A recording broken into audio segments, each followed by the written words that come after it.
Bonsoir et bienvenue pour ce mercredi soir et toujours cette lettre qui Paul écrit à l'église d'Éphèse et le chapitre 5 et le verset 25 à 33.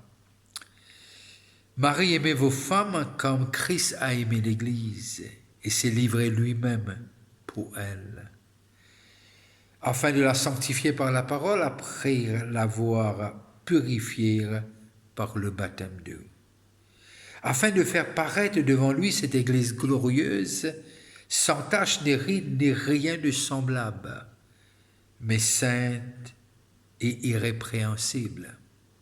C'est ainsi que le mari doit aimer leur femme comme leur propre corps. Celui qui aime sa femme s'aime lui-même. Car jamais personne n'a à haïr sa propre chair, mais il la nourrit et en prend soin, comme Christ le fait pour l'Église. Parce que nous sommes membres de son corps, c'est pourquoi l'homme quittera son père et sa mère et s'attachera à sa femme, et les deux deviendront une seule chair. Ce mystère est grand. Je dis cela par rapport à Christ et à l'Église. Du reste que chacun de vous aime sa femme comme lui-même et que la femme respecte son mari. Et mon vie salue ceux qui payent de l'étranger et ceux qui sont connectés localement. Que Dieu bénisse la lecture de sa parole et que Dieu vous bénisse. Et la semaine dernière, nous tire dans cette même thème de sa partie-là, qui veut dire les privilèges de l'épouse, les privilèges de la mariée, et que Paul ouvert ce parenthèse, que dit ce mystère est grand, je dis cela, par rapport à Christ et à l'Église. Et alors, nous trouvons un peu de ce que nous t'arrête lors Jean, le chapitre 17, nous pour reprendre à partir de là, Jean, le chapitre 17, le verset 23, pardon, moi en eux et toi en moi, afin qu'ils soient parfaitement un et que le monde connaisse que tu m'as envoyé et que tu les as aimés comme tu m'as aimé.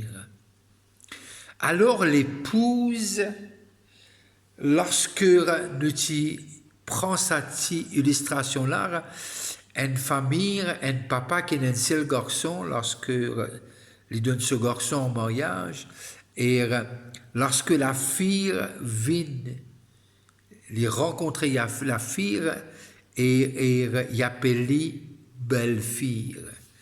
Et parce qu'il y a un seul garçon, tout ce qui est pour le fils est aussi pour son épouse, qui veut dire sa belle-fille. Mais en même temps, parce qu'il prend le fils, il a accès au Père et à la présence du Père. Et là, nous arrivons à comprendre ce que, dans cette optique aussi, quand nous prions, nous avons besoin de comprendre ce qui s'en là nous était. Et nous avons aussi Romains, le chapitre 8, Romains, le chapitre 8, toujours écrit par Paul, le verset 17, et voilà qu'il est dit à nous. Or, si nous sommes enfants, nous sommes aussi héritiers. Héritiers de Dieu et co-héritiers de Christ.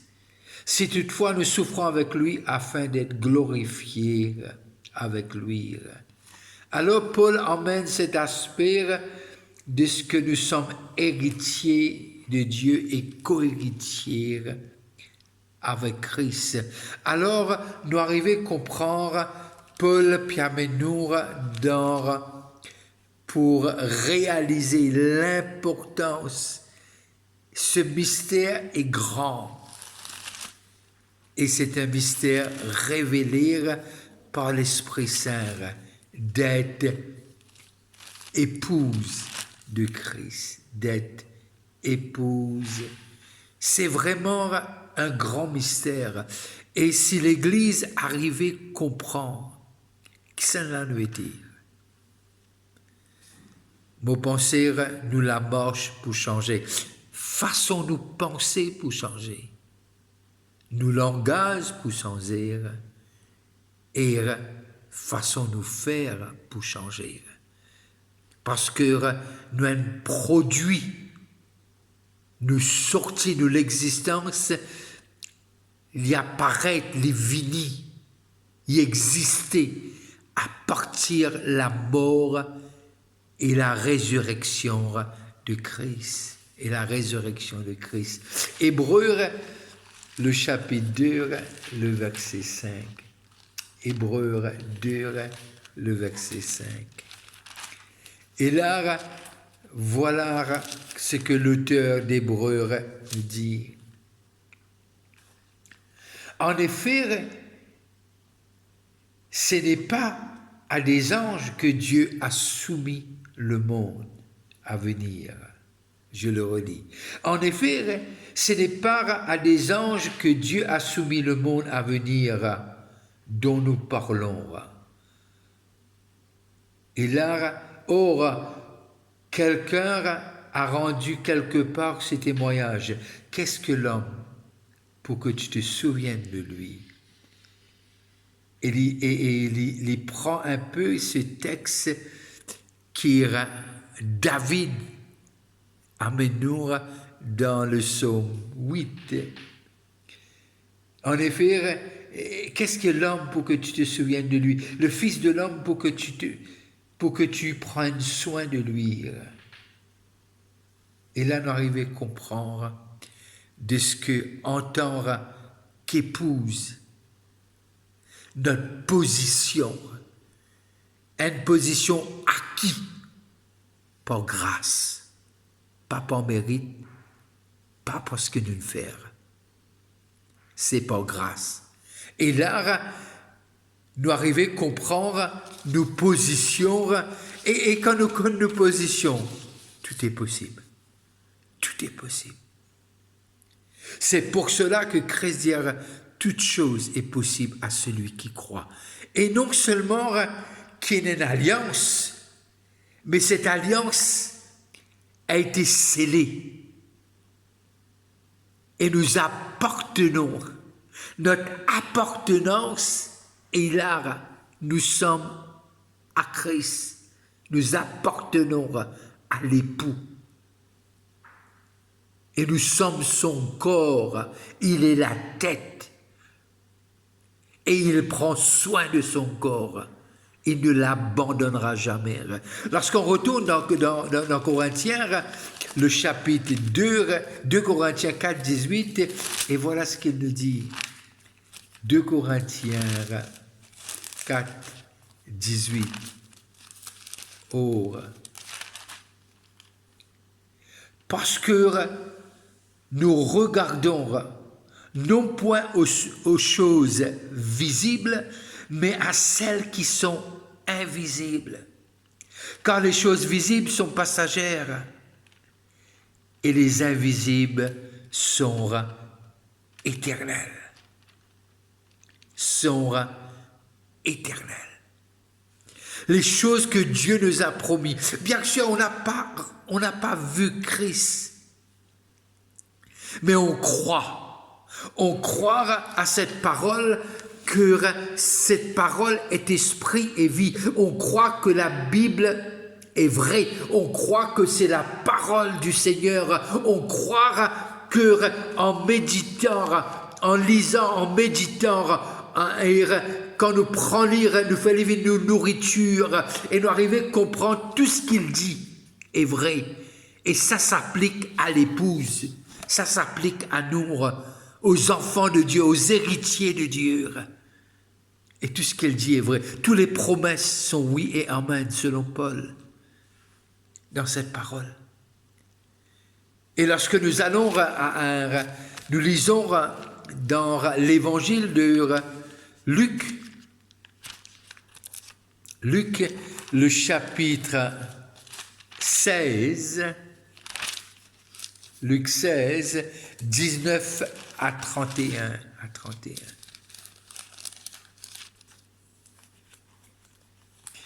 Et voilà ce qu'il nous dit. Il y avait un homme riche qui était vêtu de pourpre et de fin lin, et qui chaque jour menait joyeuse, et brillante vie. Et que chaque jour menait joyeuse et brillante vie. Un pauvre nommé Lazare était couché à sa porte, couvert d'ulcères, et désireux de se rassasier des miettes qui tombaient de la table du riche, et même le chien venait encore lécher ses ulcères. Le pauvre mourut, et il fut porté par les anges dans le sein d'Abraham. Le riche mourut aussi, et il fut enseveli dans le séjour des morts. Il leva les yeux, et tandis qu'il était en proie au tourment, il vit de loin Abraham et Lazare dans son sein. Et il s'écria: Père Abraham, aie pitié de moi, et envoie Lazare pour qu'il trempe le bout de son doigt dans l'eau et me rafraîchisse la langue, car je souffle cruellement dans cette flamme.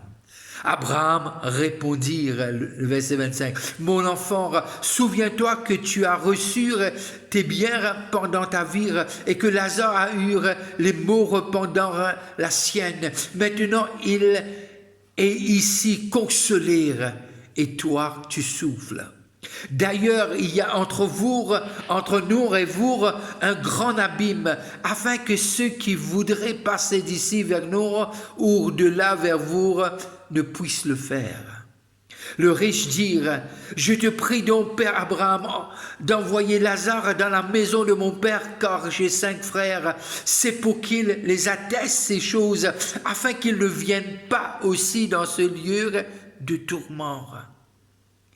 Abraham répondit: Ils ont Moïse et les prophètes qui les écoutent. Et il dit: Non, Père Abraham, mais si quelqu'un des morts va vers eux, ils se repentiront. Et Abraham lui dit: S'ils n'écoutent pas Moïse et les prophètes, ils ne se laisseront pas persuader, quand même quelqu'un des morts ressusciterait. Et ce passage montre-nous de ce que notre avenir comme épouse, comme enfant de Dieu, comme héritier, comme citoyen du ciel, notre héritage est avec lui pour l'éternité. Il y aura un tri. Ceux qui ont accepté Christ comme Seigneur et Sauveur vont être avec lui. Et ceux qui l'ont rejeté seront dans l'abîme. Ça, c'est la vérité. En tant qu'épouse, nous sommes privilégiés. C'est une grâce d'être sauvés.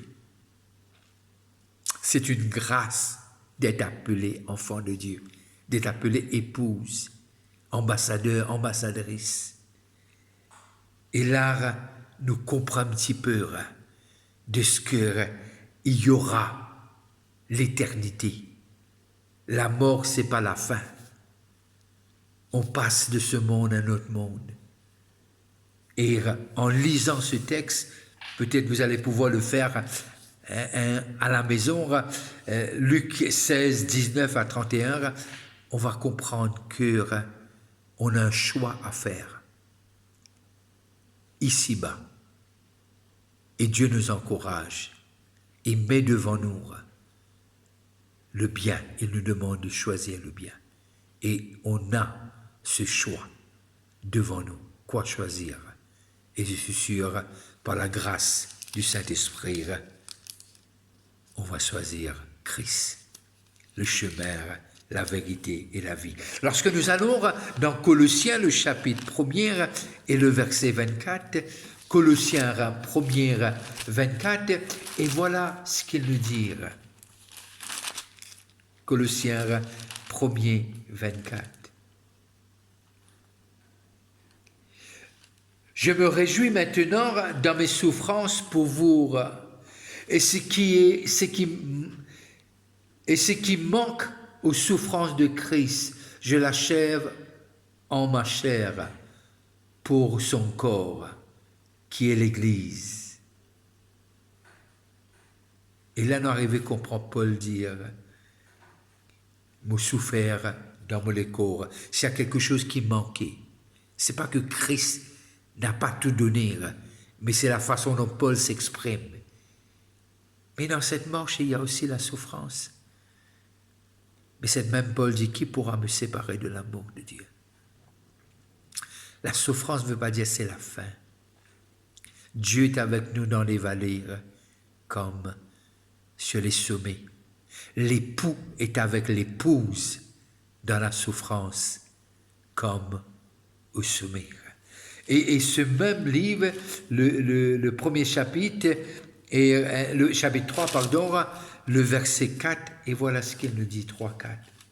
Quand Christ, votre vie paraîtra, alors vous paraîtrez aussi avec lui dans la gloire. Il y a quelque chose qui nous attend. Ces souffrances temporaires, on n'est pas seul. Il y a la communauté chrétienne, le corps de Christ qui souffre, chacun à sa façon. Mais la souffrance ne veut pas dire l'absence de Dieu, non.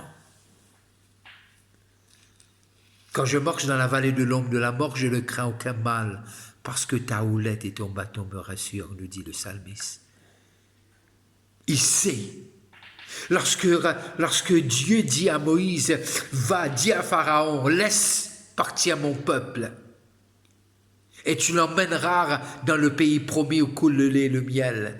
Mais Dieu ne révèle pas à Moïse ce qui va se passer. Pour commencer, la mer va s'ouvrir devant lui. Mais simplement Dieu a dit, je serai avec toi. Dis à Pharaon, je suis. Le grand je suis est avec toi. Le grand je suis t'a parlé. Et là, on arrive à comprendre en tant qu'épouse que l'époux est omniprésent. En sus d'être omnipotent et omniscient. On n'est pas avec quelqu'un qui abandonne à mi-chemin. Celui qui a commencé en vous cette bonne œuvre l'achèvera, nous dit Philippiens, le chapitre 1er et le verset 5. Et voilà ce qu'il nous dit, Le verset 6, du premier chapitre de Philippiens. Je suis persuadé que celui qui a commencé en vous cette bonne œuvre la rendra parfaite. Pour quel jour? Le jour de l'époux, le jour de Jésus-Christ. Or, l'Église, on n'est pas seul. Est-ce qu'il y aura des moments difficiles? Oui. Est-ce qu'il y aura des moments pénibles? Oui. Est-ce qu'il y a des moments qu'on va être secoué? Oui. Mais pas ébranlé. Pas ébranlé. Parce qu'on ne peut pas ébranler celui qui demeure à l'intérieur de nous. L'Esprit de Dieu. Or, le privilège de l'épouse, de ce qu'il a toute l'attention de l'époux. Il a l'attention à 100% de l'époux. Christ est l'époux. Pas besoin de prendre rendez-vous, ça. On l'appelle. Il est là. On crie vers lui, il nous entend. Il n'est pas sourd. Alors, sur cela, je dois prendre congé de vous. Essayez de méditer sur cette parole. Essaye. Peu importe, tu passes à travers des moments difficiles. Et ta question, où es-tu, Dieu? Si tu existes, pourquoi je souffre? C'est la grande question que l'humain se pose. Mais je veux te dire quelque chose, il n'est pas absent. Cette même grâce qui t'a sauvé, cette même grâce te présentera devant lui sans défaut et sans tâche. Ceux qui passent à table, je veux vous dire bon appétit. N'arrêtez pas de prier pour Maurice. N'arrêtez pas de prier pour tous ceux qui servent le Seigneur d'une façon ou d'une autre. Si tu as un moment, gardez-moi et ma famille dans tes prières. Dieu vous bénisse. Passez une très bonne fin de soirée. Et dimanche, jeudi, n'oubliez pas, on se rencontre à 7 heures. Et aussi dimanche, on se rencontre à 10 heures pour notre culte de louange et d'adoration. Si tu es par là, tu es à Phoenix, ce sera un plaisir de te rencontrer. Que Dieu te bénisse. Et tu es quelqu'un de spécial pour ton Dieu. Bye bye, on se voit bientôt.